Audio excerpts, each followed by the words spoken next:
वाराणसी के रुद्राक्ष convention centre में मंगलवार को प्रख्यात साहित्यकार पद्मश्री मनु शर्मा के कृतित्व और व्यक्तित्व पर केंद्रित सुप्रसिद्ध लेखक डॉक्टर इंद्रिवर की सघा प्रकाशित पुस्तक अग्निरथ का सारथी का भव्य विमोचन समारोह आयोजित किया गया। कार्यक्रम में शिक्षा, साहित्य और संस्कृति जगत से जुड़ी अनेक गणमान्य हस्तियों ने भाग लिया। इस अवसर पर वक्ताओं ने मनु शर्मा के साहित्यिक योगदान, वैचारिक गहराई और हिंदी साहित्य में उनके विशिष्ट स्थान पर विस्तार से प्रकाश डाला। आयोजन मनु शर्मा की 98वीं जयंती के उपलक्ष्य में किया गया। कार्यक्रम में बतौर मुख्य अतिथि बागेश्वर धाम पीठाधीश्वर धीरेन्द्र शास्त्री पहुंचे। जैसे ही बागेश्वर बाबा रुद्राक्ष कन्वेंशन सेंटर के सभागार में पहुंचे, पूरे हॉल में सिर्फ और सिर्फ उनके जय जयकार गूंज उठे। पंडित धीरेन्द्र शास्त्री ने भी हाथ जोड़कर सभी का अभिवादन स्वीकार किया और मंचासीन हुए। इसके अलावा केंद्रीय पर्यटन मंत्री गजेंद्र सिंह शेखावत वर्चुअली तौर पर कार्यक्रम से जुड़े रहे। केंद्रीय मंत्री एसपी सिंह बघेल, असम के राज्यपाल लक्ष्मण आचार्य, केंद्रीय मंत्री अनुप्रिया पटेल, उप मुख्यमंत्री ब्रिजेश पाठक, आयुष मंत्री दयाशंकर मिश्र दयालु, वाराणसी के मेयर अशोक तिवारी और एमएलसी हंसराज विश्वकर्मा संघ अन्य गणमान्य जन विशिष्ट अतिथि के रूप में मौजूद रहे। सभी मंचासीन अतिथियों ने मिलकर दीप प्रज्वलन किया और उत्साह की रोशनी भरकर कार्यक्रम का आगाज किया।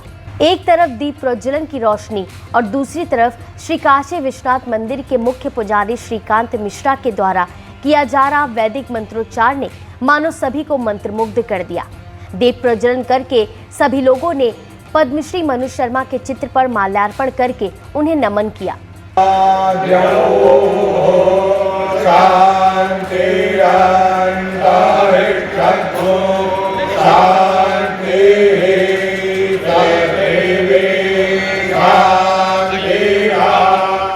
कार्यक्रम में डिप्टी सीएम ब्रिजेश पाठक ने बागेश्वर बाबा का स्वागत किया, उन्हें शॉल ओढ़ाया, बुके और स्मृति चिन्ह देकर उनका सम्मान किया।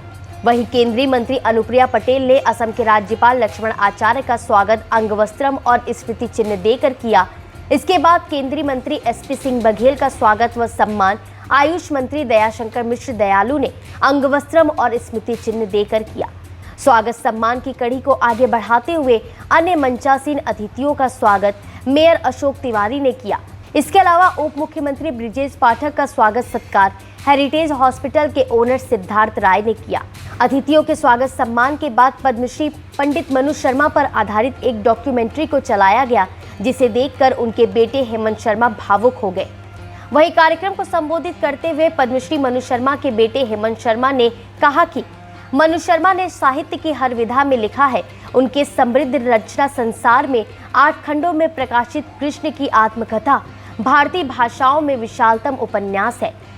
ललित निबंधों में वे अपनी सीमाओं का अतिक्रमण करते हैं तो उनकी कविताएं अपने समय का दस्तावेज है। उनका जन्म सन 1927 की शरद पूर्णिमा को अकबरपुर फैजाबाद में हुआ।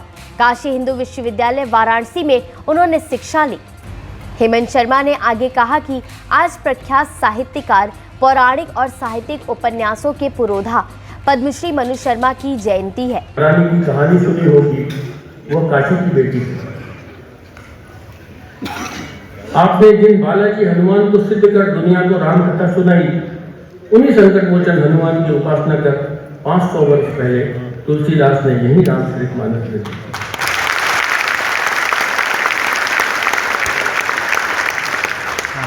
पंडित धीरेन्द्र कृष्ण शास्त्री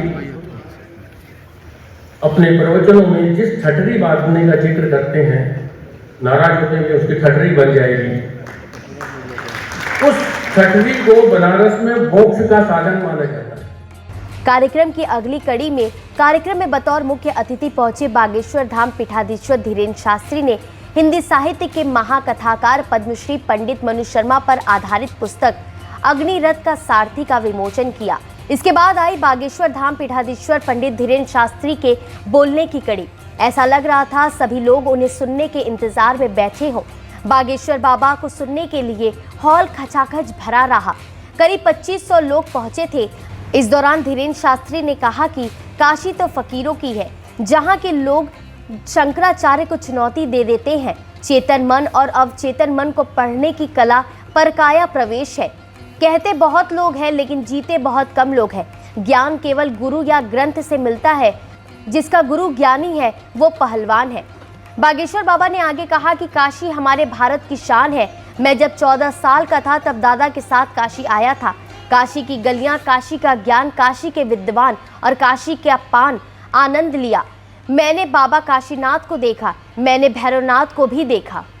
और आज जिस कार्यक्रम में हम सब उपस्थित हुए, जैसे ऐसे सुदृढ़ आयोजन में जिन्होंने हिंदी के लिए अभूतपूर्व कार्य किया, एक बात कहूँ, लोग चले जरूर जाते हैं पर कुछ लोग ऐसे हैं जाकर के भी दिल में बस जाते हैं। उनके शब्द, उनकी जीवन शैली, उनकी जीवन चर्चा, उनकी जीवनचर्या और उनकी चेतना, उनका ऑरा और उनके सोचने का ढंग और उनके जीने का ढंग रह जाता था, रह जाता है और रहता रहेगा। उन्हीं एक प्रसिद्ध कवियों में, लेखकों में, साहित्यकारों में एक हैं हमारे बाबूजी श्री मनु शर्मा जी।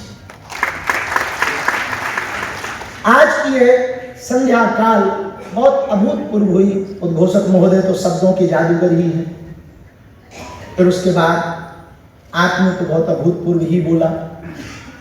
क्या करें, आज की इस पुस्तक जो हमारे मनु के नाम से अग्निरथ का सार थी, जिसके लेखक श्री डॉक्टर इंदिवर जी भी हैं, और इस सायंकाल बेला में माननीय राज्यपाल महोदय भी उपस्थित हैं, एसपी साहब भी उपस्थित हैं, और उत्तर प्रदेश के उप मुख्यमंत्री हमारे गुरु भाई श्री ब्रजेश पाठक जी भी हैं, और गणमान्य जिनका नाम न लें, बाकी नाम हमारे बदले में आप ले चुके।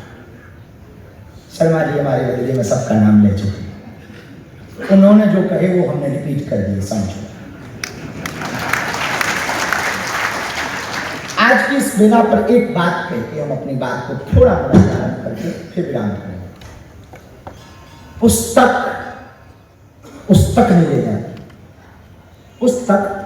पुस्तक नहीं ले जा सकती, लेकिन उस तक पहुंचने के लिए पुस्तक जरूरी। क्या बात है, बहुत आपको यदि उस तक पहुंचना है तो पुस्तक को पकड़ना बहुत जरूरी है। और मेरे पागलों, एक बात याद रखना, जब दुनिया साथ छोड़ दे, आपके अस्त्र शस्त्र आपका साथ छोड़ दे, आपका कद पद आपका साथ छोड़ दे, तब कोई यदि साथ देता है तो केवल ज्ञान देता है। वो ज्ञान या तो गुरु से मिलता है या ग्रंथ से मिलता है।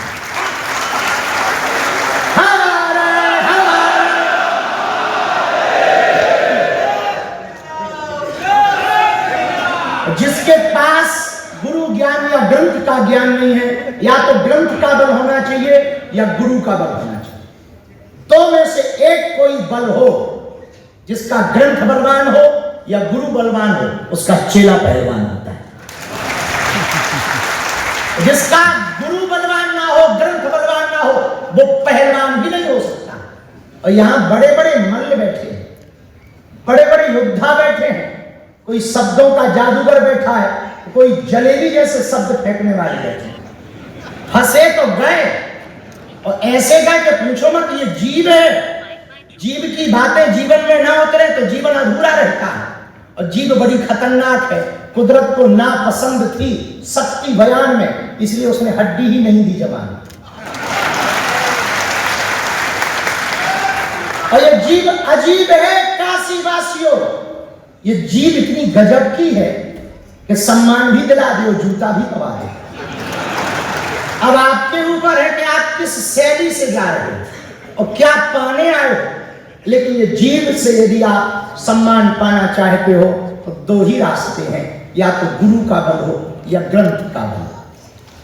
ग्रंथ के बल का प्रमाण कोई देखना चाहे कि ग्रंथ के बल से क्या क्या उपलब्धि पाई जा सकती है, उसका जीता जागता उदाहरण है हमारा काशी। ग्रंथ के बल पर भारत के सबसे ज्यादा रत्न, अवार्ड